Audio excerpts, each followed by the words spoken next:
we'll run it the same way we did the last one. Coach, if you want to start with an opening statement, and then the floor will open up for questions just for the girls. And then girls, once you're done, if you want, you can head out. And then Coach, it'll be awesome. So if you can start with the opening statement. Well, first of all, give credit where credit's due. In American, Barry did a tremendous job with that team. They had a system that never let us get comfortable all night tonight, and they were the best at creating swings that we've played all season. So we feel fortunate to be moving on. It was good to face some adversity.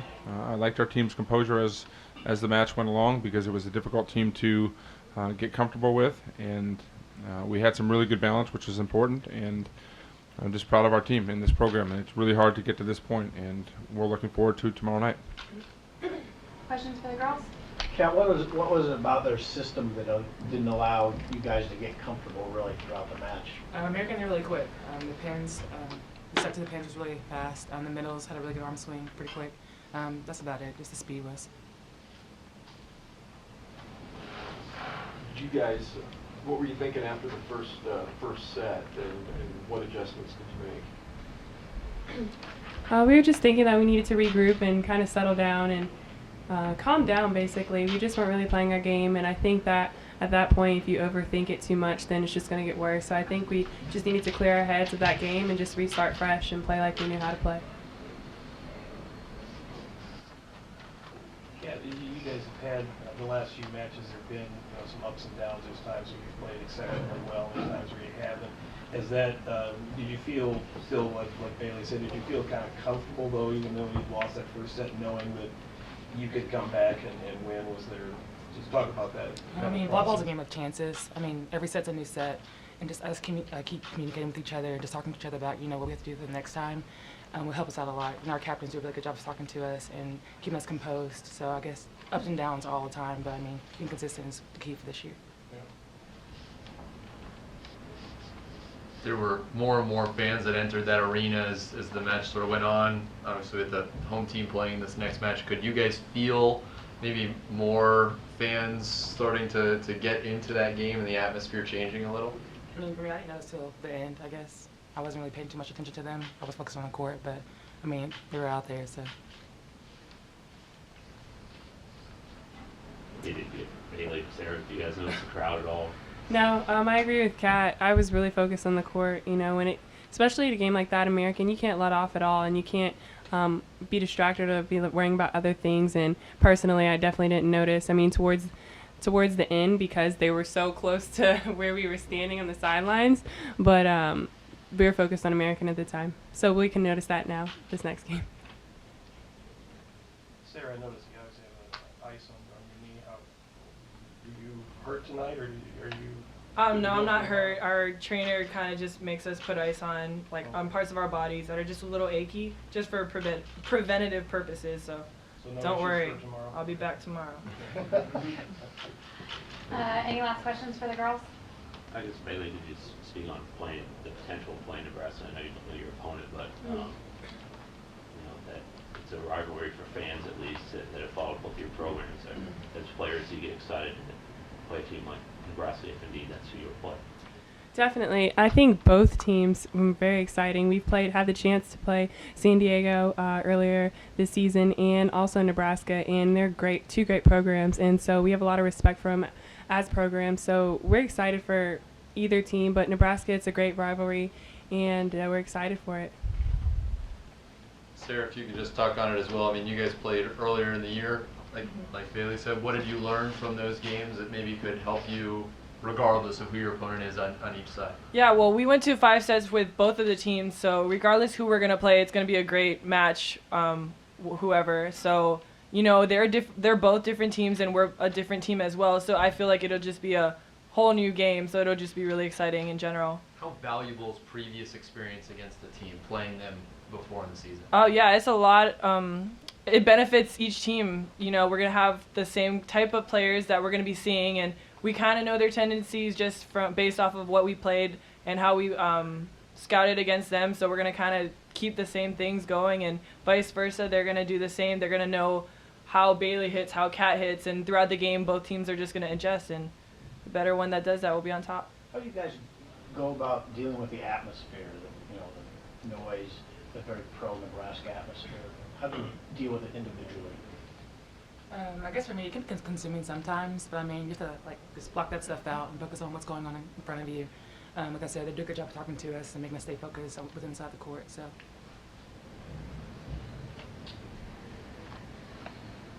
All right, girls, if you would like to head out, you are more than welcome to, and then we'll open up the floor for questions for Coach. Coach, Chiaka, if I'm pronouncing it correctly. Yes. She had a fantastic game today. You know, she wasn't even invited to the press conference, so she. I mean, you had a lot of great players step up and play, but she was somebody that isn't maybe one of your normal, you know, stars, if I can use that term. But talk about her play tonight. Well, she's been really consistent for us all season. I mean, statistically, her numbers are really high, and you know, our tribute to our passers tonight did a really good job and gave her a lot of opportunities to get some swings, and we got her in transition. She's a very physical player. She's developing every day, but most importantly, she's got a great head on her shoulders and has good composure for being a freshman in these types of environments. Related to that, I mean, you were able to win on a night when Haley Ackerman, Big 12 Player of the Year, had us, you know, an off night, hitting 195 with 4 service errors, but you had plenty of other people to step up in there. Did they do something specifically against Haley that kept her off track? Or? No, they did a nice job slowing down the ball. They had good defense behind, and you know, game one, both of our combined, our left side hitting was 0, and it's a challenge to win games when your left sides are hitting that number. But you know, I thought she played really well. She had some good streaks and battled hard and had to take some chaotic swings too with some of the touches that we had. We had a little bit of difficult time just with, even though it wasn't really noisy, it was hard to communicate for whatever reason and hear each other. So we had a lot of people crashing down on the ball and some things that we haven't done in the past. But I thought she handled it well and managed her game well. You know, one of the things I look at is you want kill production and you want error percentage, and she allowed us to stay in that game with the way that she managed her game, and we only had 3 hitting errors from her. What area have you improved the most since you played Nebraska earlier in the season? Well, last time we played them, we were in a 6-2. Now we're in a 5-1. You know, I think we're a lot more confident in terms of our service patterns and getting used to it. You know, that match was so early in the season. You're still trying to kind of work out some wrinkles and get accustomed to one another. But you know, I feel like we're getting better balance with our middles and able to utilize them a lot more when need be. And you know, we've got a good team, and when we're playing well, we're really good. What were you thinking in the first set, and then how did you adjust, I guess, according to Barry, to do some tweaking between the first and second set? Yeah, we made some adjustments. I mean, they did a really good job. Their touches on the ball were really good. I mean, they were transitioning. The setter was dumping. We were jumping with the setter. You know, she's an experienced European setter that sees the game at a pretty high level. So we made some adjustments defensively. You know, we needed to see. We weren't getting back to our base positions fast enough. We moved some things around with our block just to try to capitalize on some more touches, which helped. And you know, more importantly, we got our offense going. I mean, game one we hit 208, and from that point on, we hit 444, 361, and 351. And you know, we were able to get some transition kills and put some pressure on them. Dropping that set has been a little bit of a habit. You've been getting better as games have gone on. Is that a cause for concern with some of the teams down the road? Well, I think it's pretty normal right now. I mean, you look across the country. I mean, Penn State dropped a game again tonight. The level of volleyball is getting so good, and I will tell you, I think the advantage for us is we have dropped a lot of sets this year, so we're used to, you know, going into the next game and regrouping and playing at a higher level. So, you know, I would imagine that we're going to drop sets the rest of the way if we're fortunate enough to continue to advance. What would you, I mean, the top-ranked team in the country, what are maybe the 3 main things that make this team uniquely strong?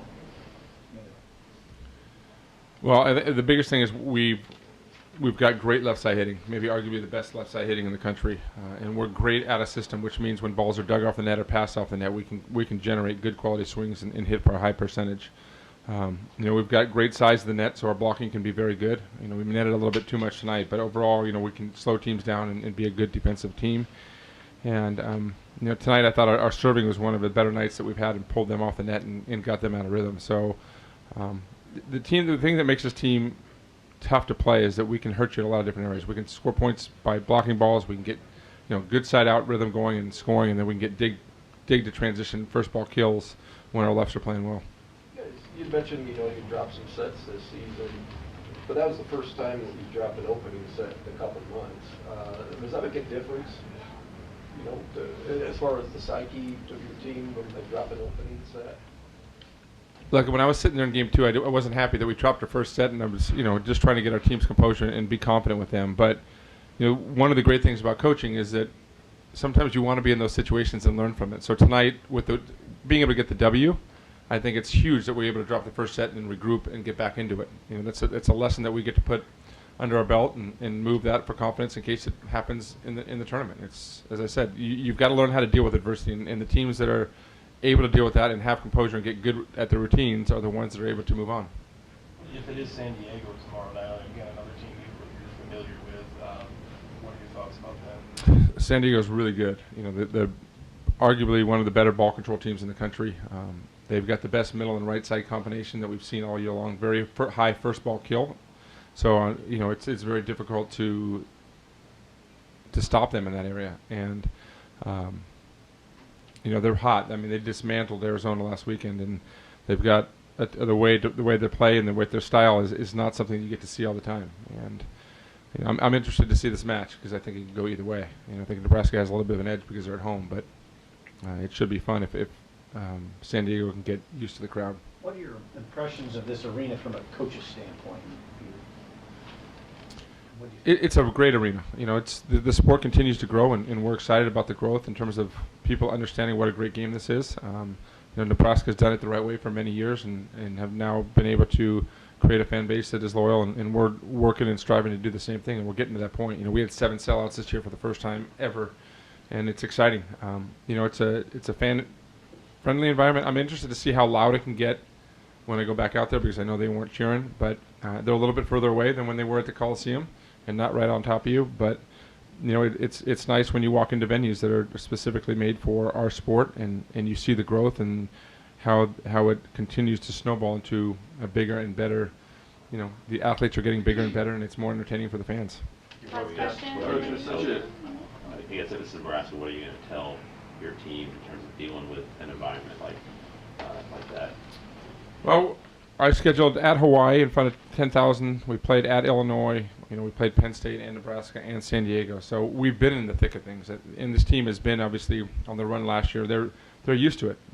It's an advantage obviously for Nebraska. But I will also tell you that hosting a regional in the past, there's more pressure on Nebraska to get out of this than there is for us to get out of this because it's been a while since they've been able to get there. And to be able to please your fans and play steady at home can put a tremendous amount of pressure on you. You broke down San Diego just real fast. What is Nebraska, the possibility of playing Nebraska, what would they be like? We've watched some film on them, obviously. They're pretty similar in terms of what they do. They've switched a little bit of formations and run, but, their tendencies are pretty much the same. And, they've got, a great leader and a fighter in their setter and their, transfer outside hitter that are able to put pressure on them. The other ones are a little bit younger. Their middles are getting a little bit more involved, and they play a consistent, balanced game that is very tough to play. And when you get to this level again, it becomes a transition game, and it goes to managing your game. And the ultimate thing that we did tonight is we only had 15 errors on 148 swings, and that's well under the 12% that we want to be at. So it's going to be a tribute to that and making big plays when it counts.